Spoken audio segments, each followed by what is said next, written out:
আমাদের 12 মাসে হলো 12টি যাত্রা উৎসব। এই যে ভগবানের যাত্রা উৎসব, এই সমস্ত উৎসব না করলেও মানুষকে নরকে গমন করতে হয়। তাই এক একটি মাসে এক একটি উৎসবের কথা বর্ণনা করে গেছেন। যেমন বৈশাখ মাসের শুক্লপক্ষের তৃতীয়া, যাকে অক্ষয় তৃতীয়া বলা হয়, তার সাথে চন্দন যাত্রা হয়ে থাকে। জ্যৈষ্ঠী মাসের পূর্ণিমাতে স্নান যাত্রা হয়ে থাকে। আষাঢ় মাসের শুক্লপক্ষের দ্বিতীয়াতে রথযাত্রা হয়ে থাকে। এইভাবে এক একটা মাসেই এক একটা যাত্রার বিধানের কথা বলে গিয়েছেন।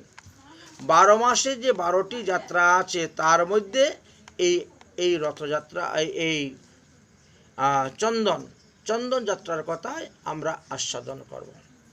এই চন্দন যাত্রার কথা স্কন্দ পুরাণে আলোচনা করা আছে, ব্রহ্মা এবং নারদ সংবাদের মধ্যে উল্লেখ করা আছে।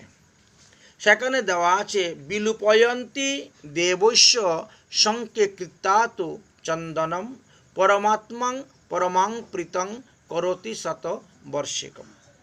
কর্পূর, অগুরু, কুমকুম, শ্বেতচন্দন, তুলসী গাছের কাষ্ঠ একত্র করিয়া ঘর্ষণ করিবেন। ঘর্ষণ করার পরে সেটাকে শঙ্খের মধ্যে স্থাপন করবেন। তারপরে সেখান থেকে নিয়ে দেবদেব জনার্দনের অঙ্গে লেপন করবেন। তাহলে কি হলো? 100 বৎসর ভগবানকে পূজা করলে, 100 বৎসর ভগবানকে চন্দনান করলে যেই ফল, সেই ফল আপনি লাভ করতে পারবেন আগামীকালকের এই তিথিতে। তুলসী দল সংলগ্নে চন্দনম জনার্দনম বিলিপয়ন্তি যু নিত্যং লভতে বাঞ্ছিত ফলম। এই জন্য তুলসী পাতা সংযুক্ত করে যদি দেওয়া যায় তাহলে আরও বেশি ফলের কথা বর্ণন করে গিয়েছেন। এই জন্য তুলসী গাছের ডাল আমরা ঘষে দিয়ে থাকি। যিনি বৈশাখ মাসে প্রতিদিন তুলসী দল সংলগ্ন চন্দন, তুলসী পাতাকে চন্দনে চর্চিত করে ভগবানকে দেওয়া হবে, তাহলে ভগবান অত্যন্ত প্রসন্ন হন, প্রীত হন এবং তার সমস্ত পাপ থেকে মুক্ত করেন এবং তাকে হরিধামে নিয়ে যান। কুষ্ম কুণ্ডুমাক অগুরু শ্রীখণ্ডম কন্ধর্মেশ্চ্যুত তাকৃত বিলুপয়ম ভক্তং রাজেন কল্পকুটি বসতি য। ভক্তি সহকারে কর্পূর, অগুরু এবং শ্বেতচন্দন একত্রে ঘর্ষণ করিয়া শ্রীহরির শ্রীমূর্তিতে বিলেপন করিলে কোটি কল্পকাল যাবৎ মানুষ সুরপুরে অবস্থান করিতে পারেন। অগ্নিপুরাণে লেখা আছে যে চন্দন, অগুরু, কর্পূর, কুমকুম শরীর পদ্মৈক্যেম অনুলিপত্তি হরিভুক্তা বরানম ভোগানং প্রয়শ্চতি। শ্বেতচন্দন, অগুরু, কর্পূর, কুমকুম, উশিমূল, পদ্মফুল, স্থলপদ্ম বা জলপদ্ম একত্রে ঘর্ষণ করিয়া ভক্তিভাবে শ্রীহরির শ্রী অঙ্গে অনুলেপন করিলে প্রভু নানা রূপে উত্তম ভোগ প্রদান করিলে ভগবান যেভাবে প্রসন্ন হন, চন্দন দানের দ্বারাও তিনি সেই রকম প্রসন্ন হয়ে থাকেন। চন্দনেনানু অলুপিতানম চন্দনম লুকনম বাপ্নুয়াত চন্দ্রলুকনম বাপ্নুয়াত শরীরে মানন্দে দুঃখে দস্ততেই বশ্চ বিমুচ্যতে। শ্রীহরির অঙ্গে চন্দন অনুলেপন করিলে মানুষ দেহান্তে চন্দ্রলোকে গমন করিয়া থাকেন এবং দৈহিক মানসিক কষ্ট হইতে তিনি পরিত্রাণ লাভ করিয়া থাকেন। যদি চন্দনের সঙ্গে কুমকুম মর্দন করা হয় দেহান্তে সেই ব্যক্তি সূর্যলোকে গমন করিতে পারেন, তথায় আনন্দ ভোগ করত ইহকালে উত্তম সৌভাগ্য ফল লাভ করিতে পারেন।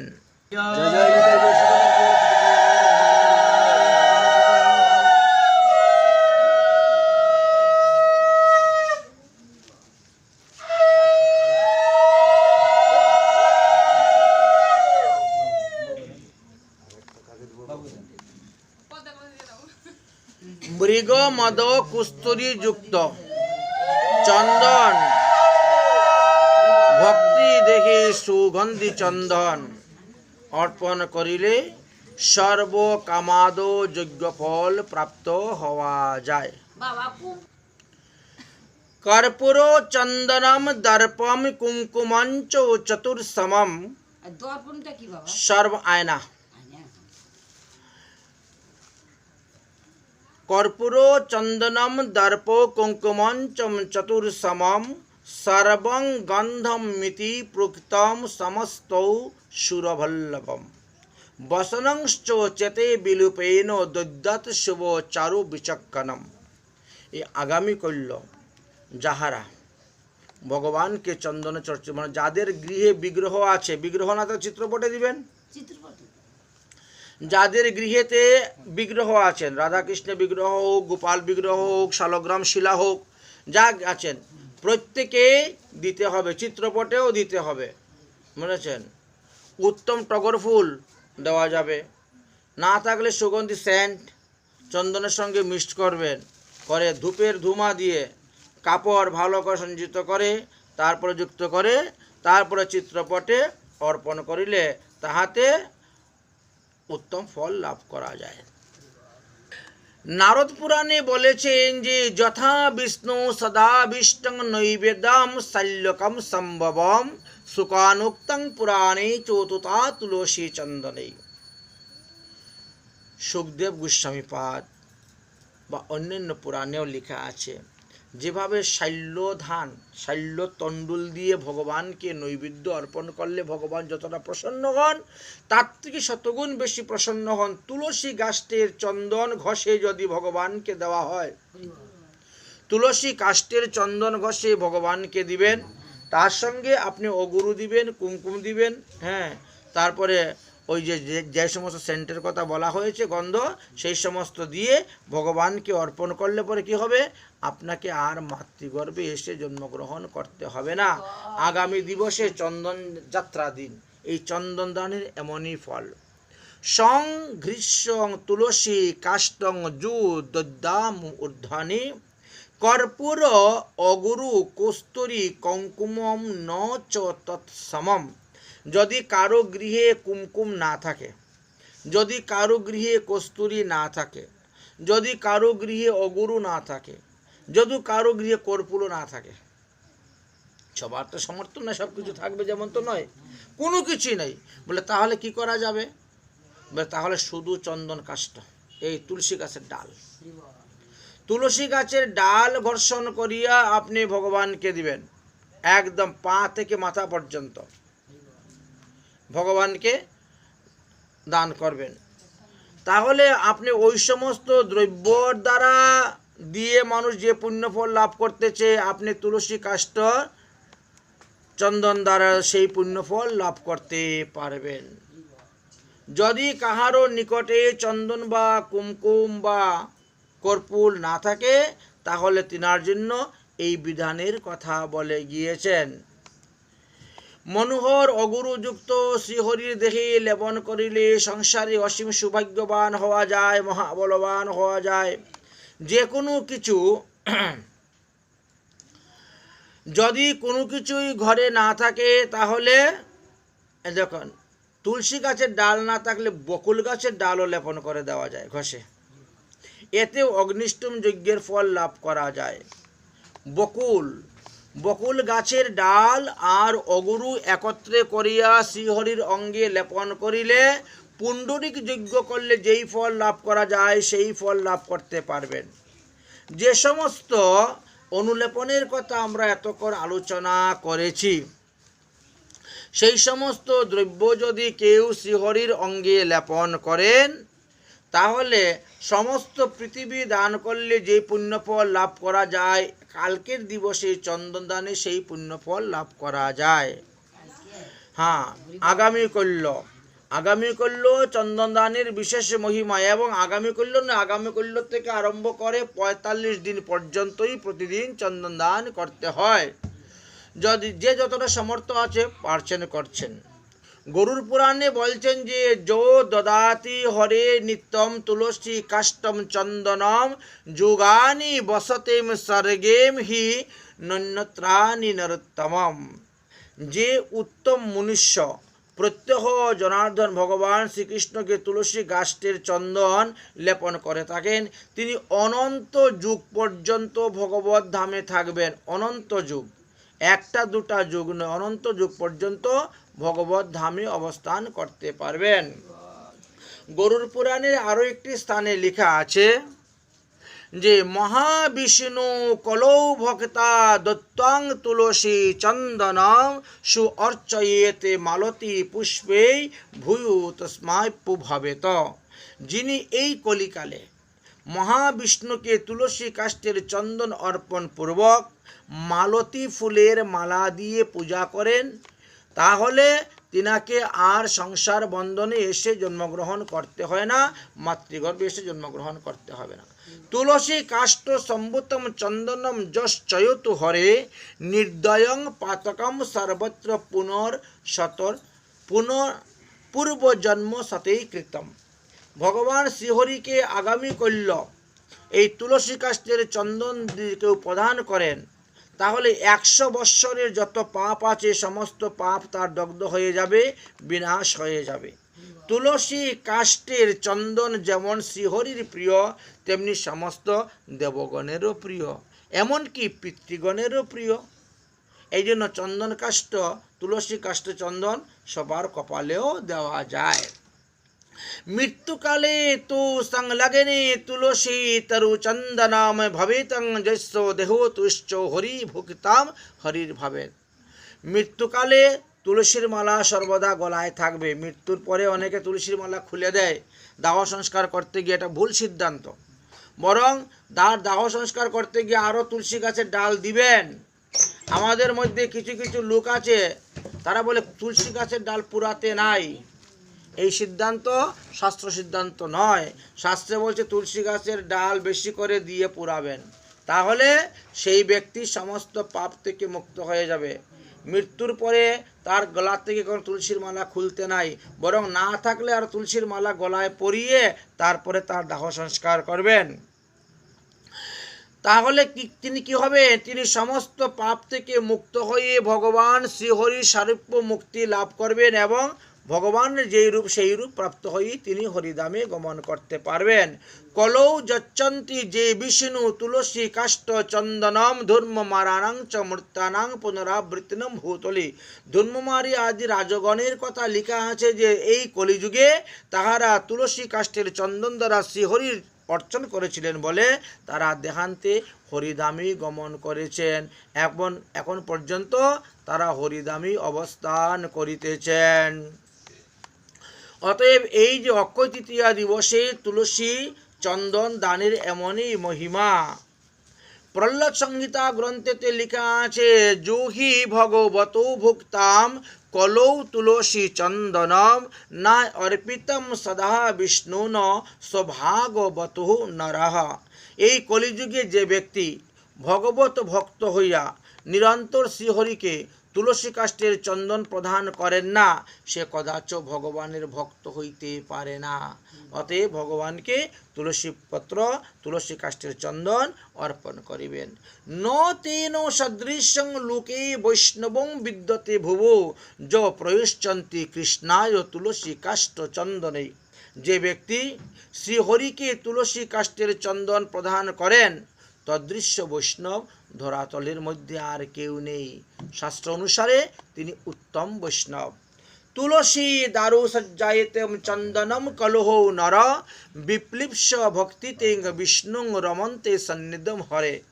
এই কলিযুগের মানুষ কেবল ভক্তি সহকারে তুলসী কাষ্ঠের চন্দন শ্রীহরির দেহে লেপনের দ্বারাই সমস্ত পাপ থেকে মুক্ত হয়ে বৈকুণ্ঠে গমন করতে পারবেন আর সুখে ভগবান বিষ্ণুর সঙ্গে নিবাস করিতে পারবেন।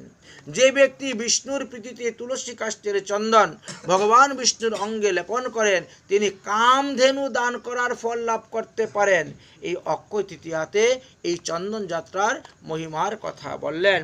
যদি কোনো ভক্ত নিজের দেহে তুলসী কাষ্ঠ চন্দনে লেপিত হইয়া শ্রীহরির অর্চন করে, অর্থাৎ ভগবানের প্রসাদী চন্দন তো আমরা কপালে ধারণ করি, তাহলেও 100 বৎসরে অর্চনের ফল লাভ করা যায়। মলয় চন্দনের অভাব যদি হয় আপনি কদম্ব কাষ্ঠ দিবেন, কদম্ব কাষ্ঠের অভাব হলে দেবদারু কাষ্ঠ দিবেন।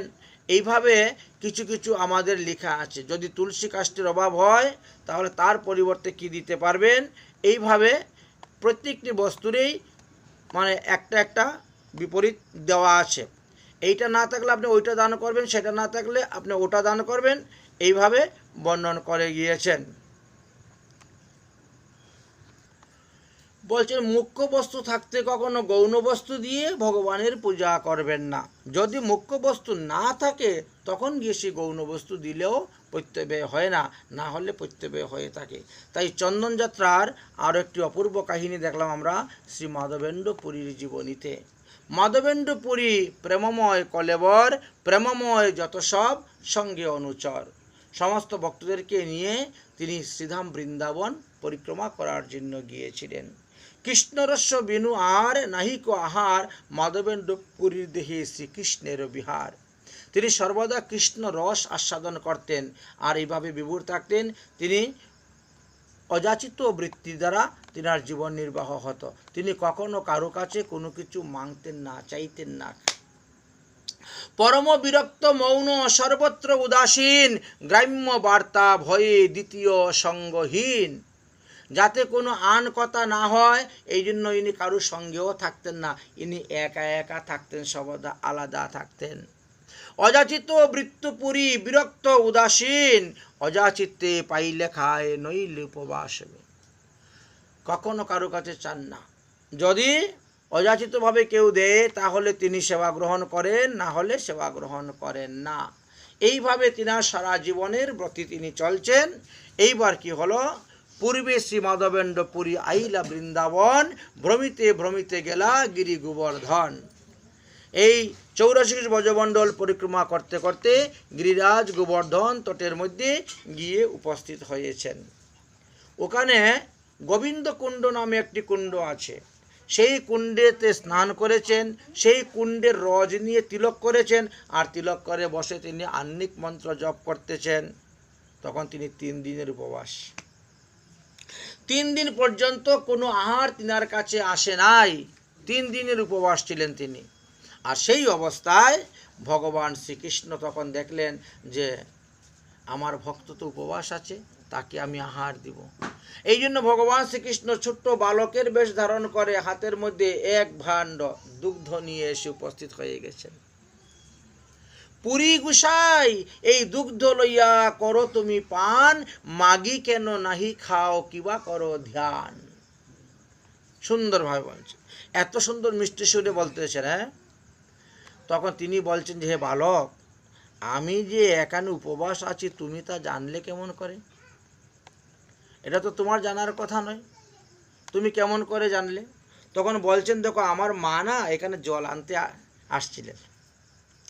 গোবিন্দকুণ্ডে আমার মা জল নিতে এসেছিলেন, এসে তোমার মুখ দেখে বুঝতে পেরেছেন তুমি উপবাস, ক্ষুধার্ত। এখন তুমি তো সাধু সন্ন্যাসী মানুষ, সবার হাতে তো খাও না, তবে দুগ্ধ কোনো দোষ নেই, দুগ্ধ জাতীয় দ্রব্যতে কোনো দোষ নেই। এই জন্য মা তখন আমাকে এখানে দুধ দিয়ে পাঠিয়েছেন, যা গিয়ে দুধটা গিয়ে দিয়ে দুধটা উনি সেবা করো। ঠিক আছে, দুগ্ধটা পান করে ভাণ্ডটা রেখে দেন, আমি পরে এসে নিয়ে যাব। ভগবান চলে গেলেন। ভগবান চলে যাওয়ার পর মাধবেন্দ্র পুরী তো বসে আছেন। হতে হতে রাত্রে 12টা, 1টা, 2টা, শিশু তো আর আসতেছে না ভাণ্ড নেওয়ার জন্য, দুধের ভাণ্ড। তখন একটু ঘুম এসে গেছে, তন্ডা ভাব এসে গেছে। যেই ঘুম এসে গেছে তখনই স্বপ্নেতে ভগবান এসে উপস্থিত। স্বপ্নে এসে উপস্থিত হয়ে গেছেন, উপস্থিত দেখাচ্ছেন শ্রী গোপাল নাম মোর গোবর্ধন ধারী, ব্রজের স্থাপিত আমি ইহাই অধিকারী। আমি হলাম শ্রীকৃষ্ণ, আমি হলাম ব্রজেন্দ্র নন্দন, আমি হলাম গোবর্ধন ধারী শ্রীকৃষ্ণ গোপাল। আমি দুগ্ধ দানের ছলে তোমার কাছে এসেছিলাম দেখা দিতে। কেন এসেছি জানো? বহুদিন হইতে আমি এই কুঞ্জের ওই শীত বিষ্ণু দাবাগ্নিতে বড় দুঃখ পাই। বহুকাল পূর্বে একবার কালা পাহাড়ের আন্দোলন হয়েছিল। শ্রীধাম বৃন্দাবনে এসে আক্রমণ করেছিলেন। আর সেই সময় পূজারী কী করেছিল, আমার বিগ্রহকে এখানে মাটির নিচে চাপা দিয়ে রেখে দিয়ে পালিয়ে গিয়েছিল প্রাণ ভয়ে। সেই থেকে আমার বিগ্রহ ওখানে মাটির নিচে রয়ে গেছে। এখন শীতের দিনও কষ্ট পাই, গরমের দিনও কষ্ট পাই মাটির নিচে থেকে থেকে। অতএব তুমি আমাকে উদ্ধার করো, বের করে আমার সেবা প্রচার করো। গ্রামের লোক দিয়া বাহির করো কুঞ্জ হইতে, পর্বতের উপর লইয়া রাখো ভালো মতে। সমস্ত গ্রামবাসীদেরকে নিয়ে এসে জঙ্গল কেটে রাস্তা তৈরি করো, করে আমাকে এই মাটির নিচ থেকে উঠাও, উঠাইয়ে পর্বতের উপর একটা মন্দির বানাও, বানিয়ে আমার সেবা পূজা করো। আদেশ দিলেন ভগবান। এক মঠ করি তাহা করহ স্থাপন, বহু শীতল জলে আমায় করহ স্নাপন। অনেক দিন ধরে আমি পড়ে আছি মাটির নিচে, এই জন্য অনেক শতকুম্ভ জল দিয়ে তুমি আমাকে স্নান করাও, আমার জন্য একটা মঠ তৈরি করো, করে আমাকে এখানে স্থাপন করো। বহুদিন তোমার পথ করি নিরীক্ষণ, কবি আসি মাধব আমায় করিবে সেবন। হে মাধবেন্দ্রপুরী, আমি তোমার অপেক্ষায় আছি। কবে তুমি বৃন্দাবনে আসবে, কবে তুমি আমাকে উদ্ধার করবে, আর কবে তুমি আমার সেবা পূজা করবে। তোমার হাতের সেবা পূজা গ্রহণের জন্য আমি এতদিন ধরে পথপানে চেয়ে আছি। বহুদিন তোমার পথে করি নিরীক্ষণ, কবে আসি মাধব আমায় করিবে শ্রবণ। এই মাধবেন্দ্রপুরীর কথা বললেন। তোমার প্রেমবেশে করিব তোমার সেবায় অঙ্গীকার, দর্শন দিয়া নিস্তারিব সকল সংসার। তুমি যখন আমাকে মাটির নিচ থেকে বের করে মন্দির প্রতিষ্ঠা করে আমাকে বসাবে, আমি তোমার হাতের সেবা অঙ্গীকার করব, তোমার সঙ্গে কথা বলবো, খাবো, অঙ্গীকার করব। আর যারা আসবে আমাকে দর্শন করার জন্য তাদেরও উদ্ধার হয়ে গেল। এই জন্য বিগ্রহ দুই প্রকার, একটা স্বয়ং প্রকটিত বিগ্রহ, আর একটা হলো প্রতিষ্ঠিত বিগ্রহ। মানে বৈদিক মন্ত্র উচ্চারণ করে প্রাণ প্রতিষ্ঠা চক্ষুদান করে যজ্ঞাদি হোমাদি করে বিগ্রহ স্থাপন করা। আর স্বয়ং প্রকটিত বিগ্রহের মহিমা আলাদা। অঙ্গীকার। এত বলি সেই বালক অন্তর্ধান করিল, জাগিয়া মাধবেন্দ্রপুরী বিচার করিল। আরে ভগবান অন্তর্ধান হয়ে গেলেন, দেখিয়ে গেলেন আমি কোথায় আছি, এই জায়গাতে আছি, দেখিয়ে দিয়ে অন্তর্ধান হয়ে গেলেন। মাধবেন্দ্রপুরী চিন্তা করলেন, দুগ্ধ দিতে যেই বালক আসিল সেই বালক তো সাধারণ মানুষ নয়, এতদিন সাক্ষাৎ ভগবান কৃষ্ণ আমার কাছে এসেছিলেন আমাকে দুগ্ধদান করার মতো, আর আমি তাকে চিনতে পারলাম না। আহা, কৃষ্ণকে দেখিন মুই নারীনু চিনিতে, এত বলি প্রমাবেষ্টে পড়িলেন ভূমিতে। নিজের কপাল নিজে থাপড়াচ্ছেন। সাক্ষাৎ ভগবান এসে আমারে দুগ্ধ দিয়ে গেলেন, আর আমি তাকে চিনতে পারলাম না, একটুকু বুঝতে পারলাম না। ক্ষণেক রুদন করি মন কইলা স্থির, আজ্ঞা পালনে লাগিয়া হইলা সুস্থির। কাঁদলে হবে না, গড়াগড়ি করলে হবে না, ভগবানের আদেশ পালন করতে হবে। ভগবান যে বলে গিয়েছেন সেটা আদেশ পালন করতে হবে। তাই প্রাতঃ স্নান করি পুরী গ্রামের মধ্যে গেলা। সকালবেলা উঠে স্নান করে তিলক করে আহ্নিক করে তিনি গ্রামের মধ্যে গিয়ে উপস্থিত হলেন, গ্রামের মধ্যে গেলেন। সর্বলোক একত্র করিয়া কহিতে লাগিলা, শোনো গতকালকে এই ঘটনা ঘটেছে। আচ্ছা, সমস্ত ঘটনা যখন শুনলেন তখন গ্রামবাসীর মনে একটা বিরাট বড় কৌতূহল জেগে গেল। বাহ বাহ, সাক্ষাৎ ভগবান এখানে মাটির নিচে আছেন, আমরা কেউ জানি না। চলো জঙ্গল কেটে রাস্তা তৈরি করে গিয়ে আমরা টিলার থেকে ভগবানকে উদ্ধার করব। মহা বলিষ্ঠ লোক একত্র হইয়া পর্বতের উপরে গেলেন। কুদাল দিয়ে কেটে কেটে রাস্তা তৈরি করে গিয়ে যখন মাটিটাকে খুললেন, একটু খোঁড়ার পরে ভগবান পেয়ে গেলেন। সেই বিগ্রহ নিয়ে পর্বতের উপরে স্থাপন করলেন। স্থাপন করার পরে এবার শুরু হলো অভিষেক কার্য, মহা অভিষেক। তুলস্যাদি পুষ্প বস্ত্র আনিল অনেক, আপনে মাধবেন্দ্রপুরী করেন অভিষেক। ভগবানের অভিষেক শুরু হলো, দুধ দই ঘৃত মধু দিয়ে আদি শর্ত দিয়ে অভিষেক শুরু হলো। অভিষেক করানো হচ্ছে, আবার শরীরকে ঘষানো হচ্ছে, অভিষেক করানো হচ্ছে, আবার শরীরে ঘষানো হচ্ছে। অঙ্গ ময়লা দূর করিয়া করাইলা স্নান, বহু তৈল দিয়া শ্রীঅঙ্গ করিলা চিকন। তারপর সুগন্ধি তেল শরীরের মধ্যে মার্জন করে দিলেন ভগবানের। তারপরে একটি উত্তম সিংহাসনের মধ্যে ভগবানকে বসানো হলো। পঞ্চগব্য পঞ্চামৃতে স্নান করাইয়া মহাস্নান করাইলা শত কুম্ভ দিয়া, 1-2 কুম্ভ নয়, শতকুম্ভ দিয়ে স্নান করাইলেন। পুনর্তৈল দিয়া কইলেন শ্রীঅঙ্গ চিকন, শঙ্ক গঙ্গা দুঃখে কইলেন স্নান সমর্পণ। ভগবানের স্নানেতে শঙ্খ লাগবে, তুলসী পত্রবিহীন স্নান স্নান নয়, নৈবেদ্য নয়, পূজা নয়, এমন অবস্থা।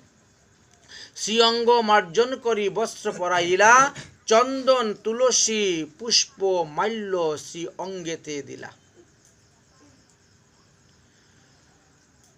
অনেক ঘটবরি দিলেন সুবাসিত জল, ভোগ লাগাচ্ছেন ভগবানের, অনেক ঘট ভরিয়া দিলেন সুবাসিত জল। তারপরে ভোগ 56 ভোগ 36 ব্যঞ্জন দেওয়া হয়েছে। বহুদিনের ক্ষুধায় গোপাল খাইল সকল। মাধবণ্ডপুরী দেখতে পাচ্ছেন ভগবান এত ক্ষুধার্ত, বহুদিন ধরে উনি না খেয়ে আছেন, যা ভোগ দিয়েছেন সব গোপাল খেয়ে নিয়েছেন।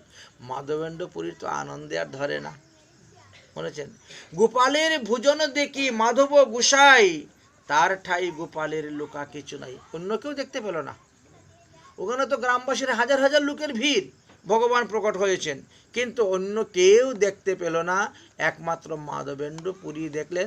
মাধবেন্দ্রপুরীর সঙ্গে কিছু লুকাছপি নেই। যদ্যপিও গোপাল সব অন্য ব্যঞ্জন খাইল, কিন্তু তার হস্তস্পর্শে অন্ন পূর্ণ তৈছে হইল। আমরা যেভাবে ভোগ ভগবানকে নিবেদন করি, আমরা সেভাবেই ভোগটাকে দেখতে পাই, কিন্তু ভগবান সেবা করে চলে গিয়েছেন। মাধবেন্দ্রপুরী স্বয়ং নিজে চোখে দেখতেছেন যে ভগবান একের পর এক সমস্ত ভোগ প্রসাদ খেয়ে নিয়েছেন। আবার দেখা যায় যেমন প্রসাদ তেমনই আছে, একটা কোনো কিছু এদিক সেদিক হয় নাই, যেমনটা তেমনটাই আছে। আচ্ছা, বড় প্রসন্ন হলেন। এবার আরতি করিয়া কইলেন বহুত স্তম্ভন, স্তুতি। আরতি করার পরে স্তুতি পাঠ করতে হয়। দণ্ডবত করি কইলা আত্মসমর্পণ। তারপরে নতুন একটা খাট আনলেন, পালং আনলেন ভগবানকে শয়ন করানোর জন্য। শয্যা করাইলা নতুন খাট আনাইয়া, নববস্ত্র আনি তার উপরে পাতিয়া। সমস্ত কিছু নতুন। নতুন পালং আনলেন, পালংয়ের উপরে বস্ত্র দিলেন, দিয়ে তারপরে ভগবানকে এখানে শয়ন করালেন। গোপাল প্রকট শুনি নানা দেশ হইতে নানা দ্রব্য লইয়া লোক লাগিলা আসিতে। ভগবান প্রকট হয়ে গেছেন, এই কথাটা যখন 84 কোষ ব্রজমণ্ডলের মধ্যে ফেলে গেল, তখন 364টি গ্রাম থেকে এই সমস্ত মানুষ আসতে শুরু হলেন, ভগবানকে দর্শন করবেন। আর ভগবত দর্শন করতে গেলে খালি হাতে যেতে নাই, কিছু না কিছু নিয়ে যেতে হয়। এই সবাই নিয়ে আসতেছেন। ব্রজবাসী লোকের কৃষ্ণে সহজ প্রীতি, কৃষ্ণ নাম শ্রবণে পাশরে সব স্মৃতি। এই যে যারা ব্রজবাসী, তারা ভগবান শ্রীকৃষ্ণকে এত ভালোবাসেন যে কৃষ্ণ নাম শ্রবণের দ্বারা সমস্ত দ্বারা ভুলে যায়, সমস্ত কিছু ভুলে যায়, সমস্ত পাশরি স্মৃতি। এক এক দিন এক এক গ্রামের লোক আসিয়া অন্নকূট করে সবে হরষিত হইয়া। এবার এক এক দিন এক এক গ্রামের লোক এসে শুরু হয়েছে গোপালের অন্নকূট সেবা। মহাপ্রসাদ পাইল আসিয়া সব লোক, গোপাল দর্শনে খণ্ডে সবার দুঃখ সুখ। ভগবানকে দর্শন করলে দুঃখের বিনাশ হয়ে যায়। নাম সংকীর্তন যস্য সর্ব পাপ প্রণাশনম, প্রণামো দুঃখ সমনস্তং তং নমামি হরিপরম। এইভাবে অন্নকূট করে সবে হরষিত হইয়া, আজকে আমরা দিব অন্নকূট, কালকে আমরা দিব অন্নকূট, এইভাবে এক এক গ্রামের লোক এক এক দিন অন্নকূট করে সবে হরষিত হইয়া মহাপ্রসাদ খাইল আসিয়া সব লোক।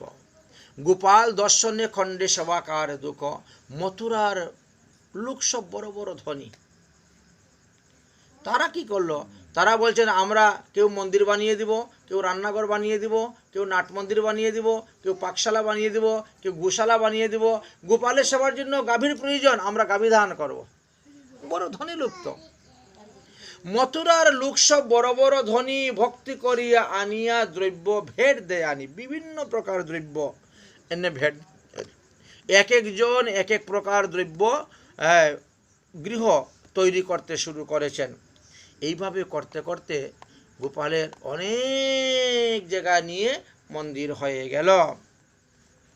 মাধবেন্দ্র পুরীও মনে প্রাণে সেবা করে যাচ্ছেন। সেবা করতে করতে 2 বৎসর সেবা করেছেন।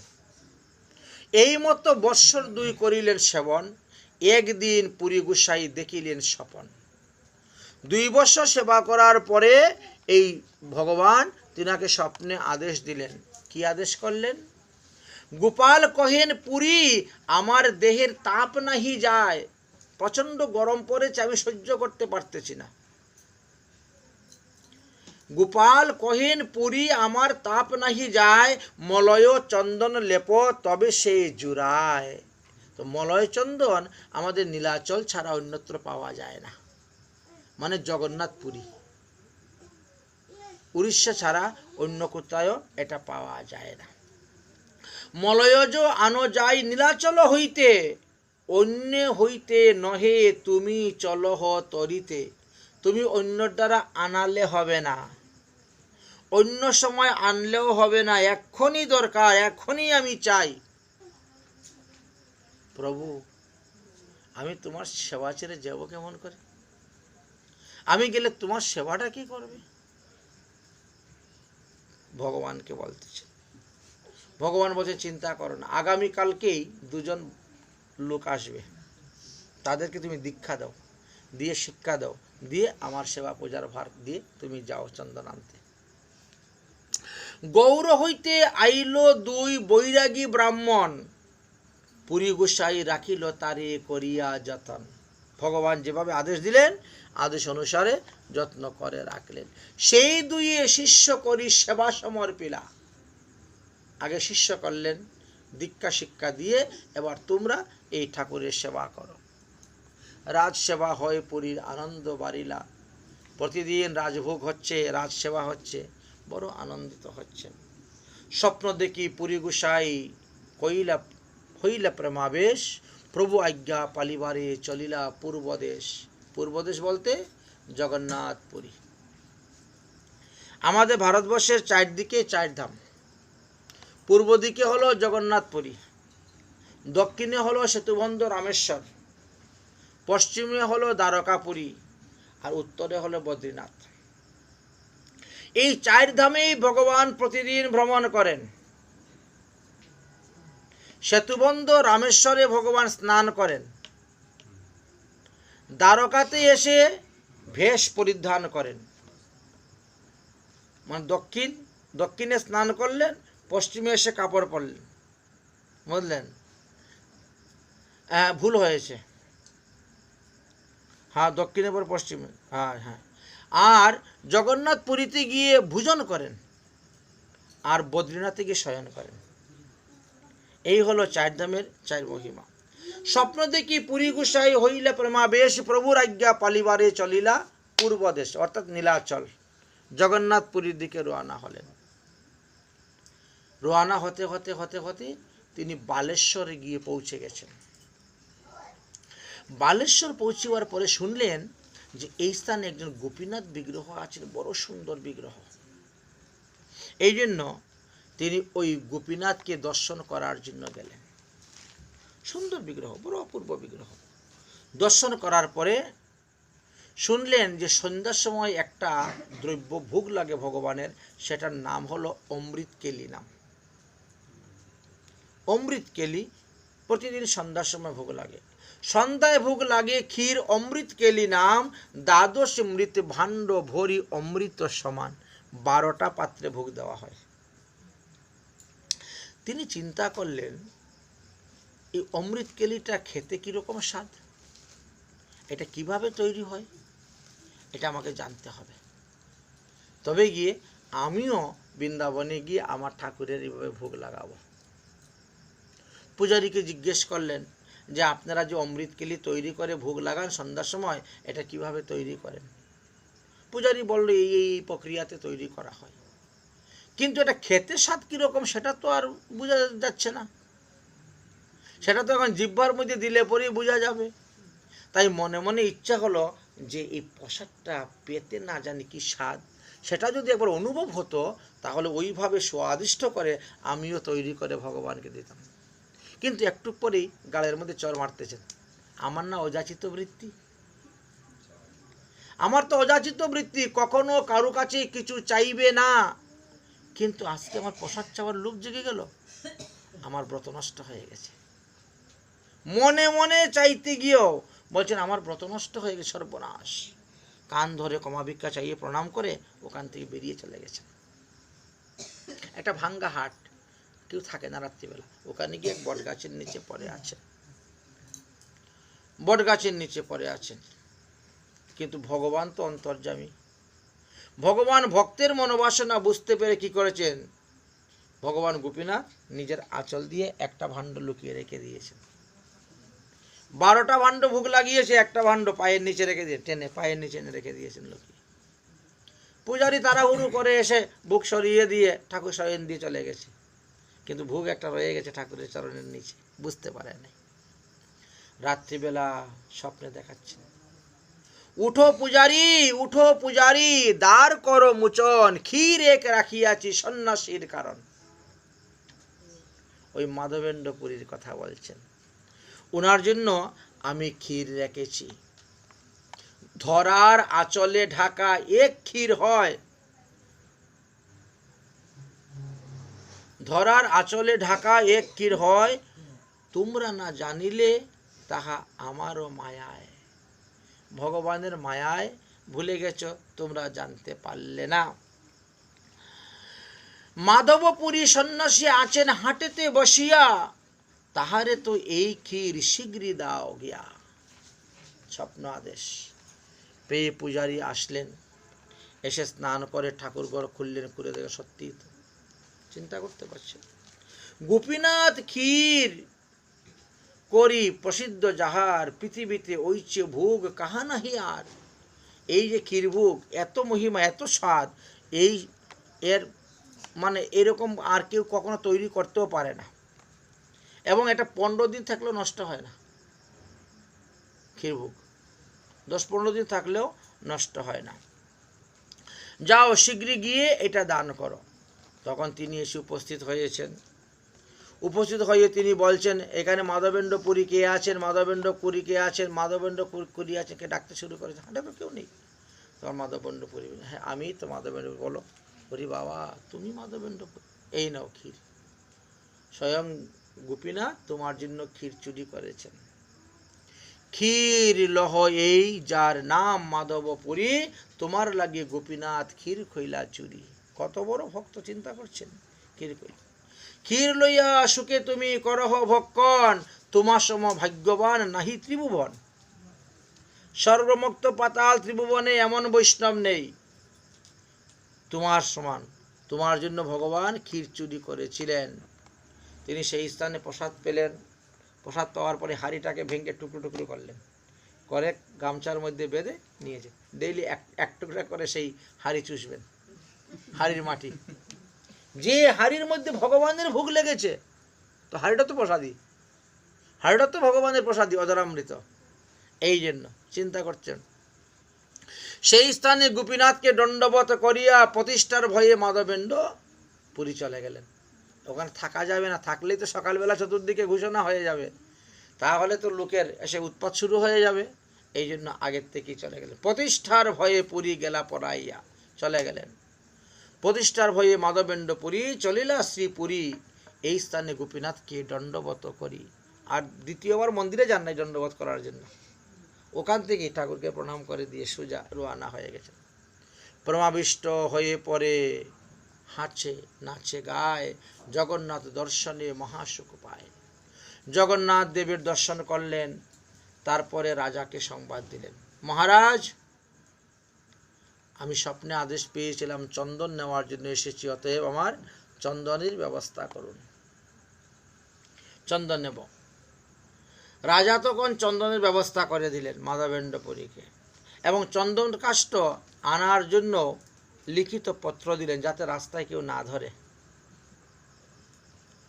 চন্দন কাষ্ঠ খুব দামি জিনিস তো, ওটা কিন্তু একটা রাজ্য থেকে আরেক রাজ্যে নিতে গেলে কিন্তু ট্যাক্স দিতে হবে, কর দিতে হবে, তার কাগজপত্র পাক্কা থাকতে হবে, না হলে বিপদ। এই জন্য রাজা সমস্ত কিছু লিখে টিকে ব্যবস্থা করে দিলেন, ঠিক আছে আপনি চন্দন নিয়ে যান। পুরী হইতে চন্দন নিয়ে ফেরার পথে তিনি আবার মাধবেন্দ্র পুরী ওই বালেশ্বর রেমুনাতে গিয়ে উপস্থিত হয়েছেন, ওই ক্ষীরচোরা গোপীনাথে গিয়ে উপস্থিত হয়েছেন। তখন ব্রজের গোপাল স্বপ্নে দেখালেন, বৃন্দাবন থেকে যে ঠাকুর পাঠাইলেন ইনাকে আদেশ দিয়ে যাও মলয় চন্দন নিয়ে আসো, সেই ঠাকুর এখন স্বপ্নে দেখাচ্ছেন। স্বপ্নে দেখাচ্ছেন কি, তোমাকে আর বৃন্দাবনে এসে আমার গায়ে চন্দন ঘষে দিতে হবে না, ওই ক্ষীরচোরা গোপীনাথের গায়ে চন্দন দিলে পরে আমি ঠান্ডা হয়ে যাব। অর্থাৎ ওই বিগ্রহ আর এই বিগ্রহ কোনো পার্থক্য নেই, বুঝলেন? ওই বিগ্রহ আর এই বিগ্রহে কোনো পার্থক্য নেই। গোপাল আসিয়া কহে, শুনো হে মাধব, কর্পূল চন্দন আমি পাইয়াছি সব। যখন এই অক্ষয় তৃতীয়া দিবসে আগামী কল্যার কথা বলা হচ্ছে, চন্দন ঘর্ষণ করিয়া মাধবেন্দ্র পুরী ক্ষীরচোরা গোপীনাথকে দিলেন, বৃন্দাবনের ঠাকুর ঠান্ডা হয়ে গেলেন। বৃন্দাবনের ঠাকুর স্বপ্নে দেশে আসে বলছেন, গোপাল আসিয়া কহে, শুনহ মাধব, চন্দন কর্পূল আমি পাইয়াছি সব। গোপীনাথের অঙ্গ নিত্য করহ লেপন, অগুরু কর্পূল ঘষি দেও এই চন্দন। ভগবান স্বয়ং আদেশ করে দিলেন যে তোমাকে বৃন্দাবনে আসতে হবে না, তুমি ওখানে থেকেই গোপীনাথের শরীরের মধ্যে প্রতিদিন অগুরু চন্দন ঘর্ষণ করে দাও।